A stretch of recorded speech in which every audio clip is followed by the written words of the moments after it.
walking with it.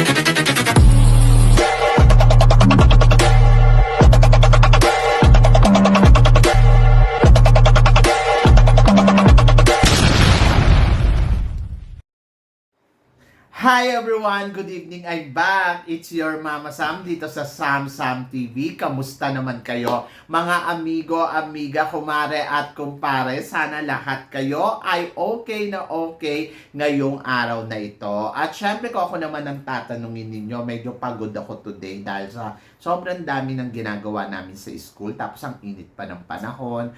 Tapos, alam mo yon, ang daming eksena, ang daming mga paghahandang ginagawa kasi nga mag-o-onet na yung mga bata sa Saturday.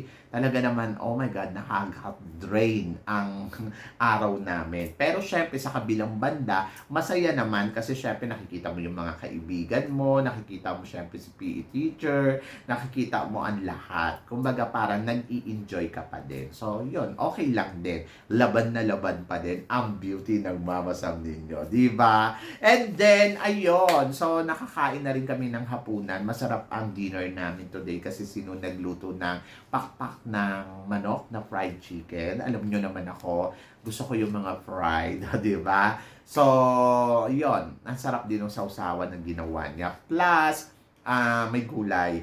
Ang gulay namin ay kalabasa, yung ginisa niya sa itlog, sobrang panalo ang lasa. Yung alam mo yon, yung sarsa nun, oh my God, nakakaloka. Kaya sabi ko nga, ang yummy ng ulam namin. Madami. Actually, nagkontrol ako ng kain kanina kasi nga, napansin ko nung mga nakaraang, tumataba na naman ako ng bonggam-bongga. Pagkatapos sabi ko, hello, kailangan ko na naman mag-diet.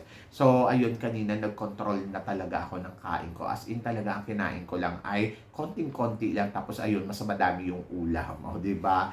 Tapos sabi din, no, okay lang kumain ka. Sabi ko, no, ayoko. Sabi ko, ganon. So, yun. So, sana kayo din, nakakain na rin kayo ng bonggam-bongga. At sana na-enjoy ninyo ang pagkain na meron kayo dyan. Kung ito man ay almusal, dinner, at breakfast man, kung ano man yan. Diba? Yung dinner, lunch, kung saan man kayo hupalot ng mundo.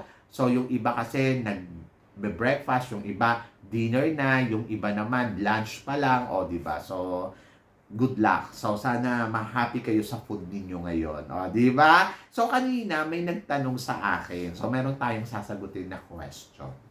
Sabi niya, mula kay Karen Boganon, Banugon, sabi niya.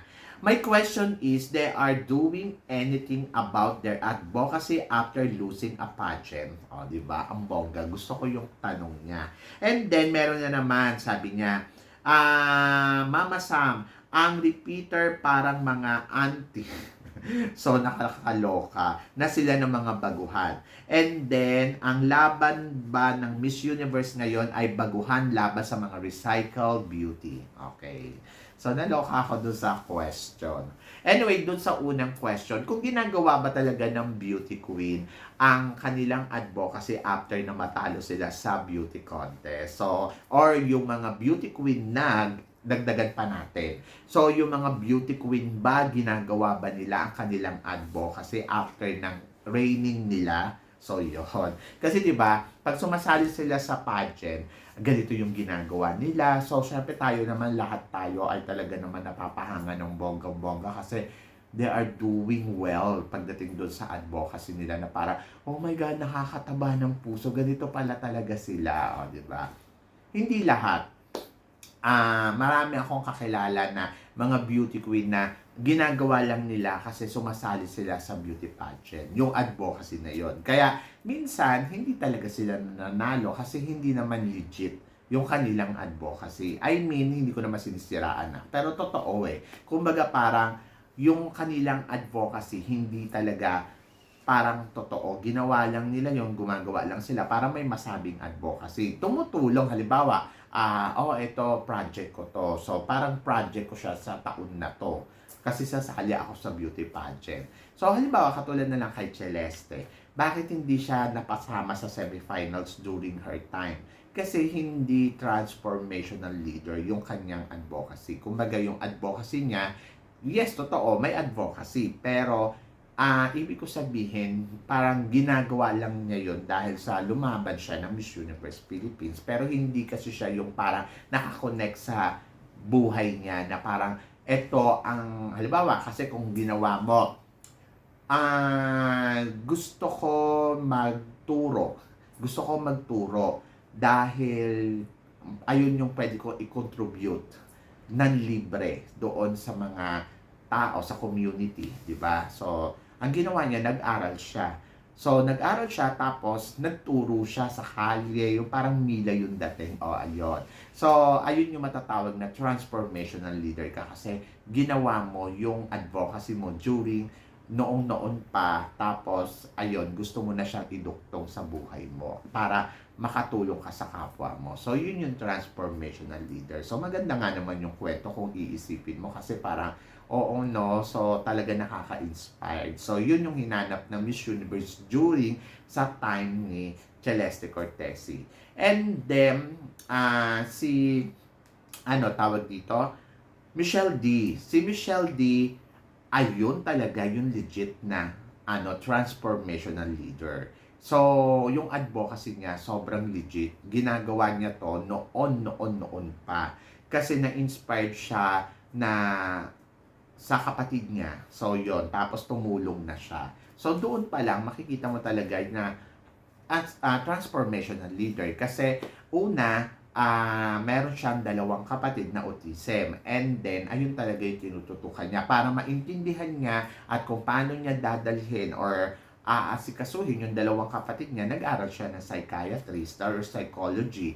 Tapos, yung nag-aral siya ng psychology, ayun, ang ginawa niya ay inano niya yung kapatid niya, kinary on, yung kumbaga parang siya, ayun na, yung parang nakakonect na sa buhay niya. So gusto niya na ilabas naman doon sa community niya. Kumbaga parang kung ano yung natutunan ko, ano yung na-experience ko sa kapatid ko, gusto kong tumulong dito sa mga may autism para makadagdag ako. Plus yung platform niya napapasukan, ito nga yung Miss Universe or yung Miss Universe Philippines, gusto ko maisawalat ko doon para matulungan yung aking organization na inaanuhan, kumbaga tinutulungan. So, yon, ganon ka-legit ang isang Michelle D, di ba? Kaya, masasabi ko talaga, si Michelle D talaga, yung masasabi mo na talagang mapapawaw ka dahil sa kanyang advocacy, dahil sa kanyang ginagawa, at hindi lang siya basta-basta beauty queen. Kumbaga hanggang ngayon ginagawa niya. Pero yung sa ibang kandidata, hindi ko na alam. So, yun yung,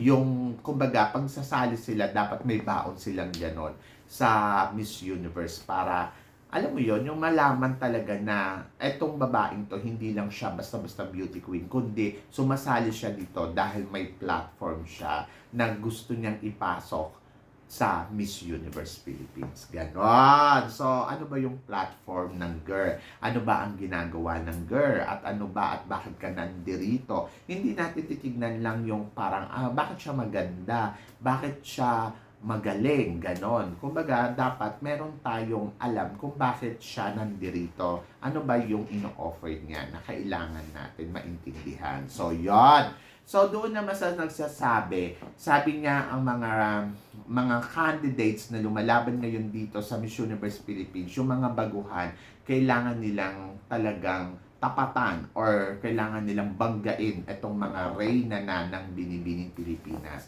Ako naman, ang masasabi ko naman dyan, sa lahat ng mapapasok dyan sa Miss Universe Philippines, magiging equal sila eh. Kumbaga, fair yung magiging labanan. Kumbaga, walang bago, walang datihan na. Ang advantage doon, syempre, yung mga dating reyna na, syempre alam na nila kung ano yung gagawin nila sa competition. Pero kasi dagdag profile sa kanila to. Kumbaga, yung experience. Pero naniniwala ako ang Miss Universe Philippines kasi magiging equal siya sa lahat. So, pwedeng manalo ang isang baguhan laban dito sa mga recycled beauty queen na tinatawag ninyo. So, kung ako naman, parang sa akin, mas malaki pa rin yung tsansa na manalo dito sa Miss Universe Philippines ngayong taon na to ay isang baguhan na walang experience. Lalo na kapag nakitaan nila yan na very transformational leader, phenomenal woman, yung masasabi mo na may ibubuga talaga siya. Kaya nga hindi mo pwede sabihin na Ay nako, ito na ang mananalo kasi siya na yung magaling kumuda, siya na yung magaling umano. Hindi natin alam kasi hindi natin pa sila nakikita lahat at hindi natin alam kung ano ba ang merong kwento ng bawat isa. Sa ngayon, ang nakikita ko, ang malakas na kandidata dito ay si Atisa Manalo. Talagang masasabi ko, isa siya sa mga parang masasabi mo na wow, pwedeng pang Miss Universe. Bakit? Kasi yung determinasyon, yung ginagawa niyang eksena, pero hindi ko alam kung yung kanyang advocacy ay talaga bang, kumbaga parang ganito na ba to kabongga. Pero kasi si Atisa Manalo kasi, parang sabi niya, yung advocacy niya nung lumaban siya sa Binibining Pilipinas, ayun pa rin yung advocacy na dadalhin niya dito sa Miss Universe Philippines. Kung iisipin mo, 2018 niya pa ginawa yon, so sobrang tagal na. So talagang masasabi mo, oh my God, magiging maganda din yung kwento nito. And then, ito naman sila Christy McCary. So, syempre, aabangan mo din sa kanila kung ano yung magiging eksena nila, kung ano nga ba ang gusto nila ipakita dito. So, isa siya sa mga nakikita ko din na talaga naman, oh my God, na pwede mo talagang katakutan ng bonggang-bongga. Kasi syempre, matangkad, beautiful face, plus magaling din to sa performance level. So, titignan mo din siya. And then, yung mga baguhan naman, syempre hindi natin alam kung ano ba yung merong kwento sila. Kasi hindi mo pwede underestimate din yung mga baguhan dahil sa mga datihan ng beauty queen na sasabihin mo, well, experience sila, mas magaling sila, nanalo na sila doon sa pwede talagang matalo dito ang lahat ng mga sumasali dito na may experience na at nakipagbakbakan na sa international pageant kasi ang mga baguhan ay pwede din talagang mapuwing dito. Pwede silang makapuwing sa mga sa mga datihan na. Kumbaga parang you cannot underestimate Baka mamaya biglang may lumutang dyan. Nako, siya ang mananalo. Ay, dinaloka tayo lahat, di ba? So, hindi natin alam. Basta, doon lang tayo sa momento na abangan natin muna silang lahat. Tapos, tingnan at pakinggan natin kung ano ang kwento na meron sila at malalaman mo naman kung ito ba ay legit o ito ba ay hindi. So, basta ang alam ko dyan kung sino ang nagpapakatotoo at kung sino ang totoo, ayun ang mananalo na Miss Universe Philippines ngayon taon na to. So, syempre, ang husgahan sila dyan about performance, about backstory, about yung kanilang advocacy, and then, of course, yung kanilang communication skills, and then performance level. So, pagsasama-samahin yan lahat, and then, doon natin malalaman kung sino nga ba ang tunay na kakabogo, di ba? Parang thesis lang yan, guys. So, yon. So, nakakaloka, but good luck, syempre, sa lahat ng mga lalahok at lumalahok ngayon dito sa Miss Universe Philippines. Kung excited kayo, syempre, mas excited ako. And then, doon sa question, talaga naman nakakatuwa. And, ayun yung sagot ko. Yes, maraming baguhan, maraming mga nagbabalik na reyna. Pero, sabi ko nga, at the end of this story, they are equal na talagang ipapakita nila yung galing nila. At napatunayan na natin na maraming beses na hindi rin naman talaga umobra ang mga dati ng beauty queen sa international pageant dahil pagdating dito sa Miss Universe Philippines, maaaring may isang kandidata dyan na talaga namang masasabi mong pupuwing sa lahat ng kandidata. Diba? So, yun. So, kayo guys, ano guys ang tingin ninyo dito sa mga pinag-uusapan natin ngayon? So, please comment below para at least malaman ko naman kung ano naman ang chika mo dito sa mga tinatalakay natin ngayon. So, yun guys.